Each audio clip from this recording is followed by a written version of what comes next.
एक ज़रूरी सवाल इससे मुताल्लिक है पेरोल पे रिहाई की, जिसकी अर्जी भी आप लोगों ने इस्लामाबाद हाई कोर्ट में जमा करवाई है।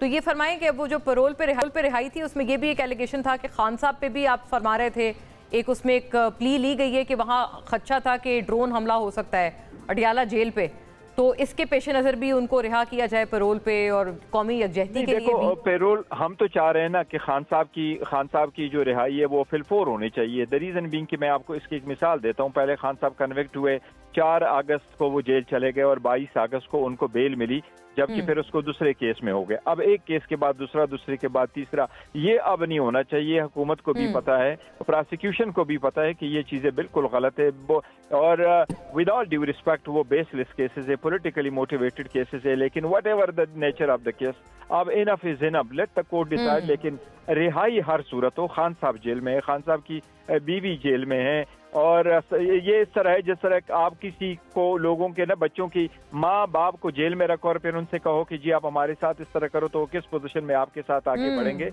इसलिए होना ये चाहिए कि तो बहुत दिलचस्प आपने तशबीह दी है, आपने ऐसी मिसाल दी है कि जैसे माँ बाप वालिदैन जेल में और बच्चे, यानी आप अपने ऊपर और आप अपनी पार्टी को आप मिसाल दे। एक बड़ा पूरे कौम जो इस वक्त हम जहाँ भी जाते हैं, आपको पता है कि मुझे कितना क्रिटिसिज्म वो बर्दाश्त करना पड़ता है। हम कहें कि उसकी रीजन यही है कि देखो ना, लोग ये बात अब हजम ही नहीं कर पाते कि खान साहब क्यों जेल में हो और बाकी वो कब तक जेल में हो और क्यों जेल में हो।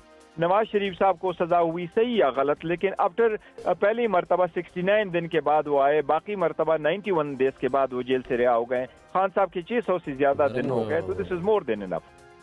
Right, barrister Gauhar, thank you for speaking to us.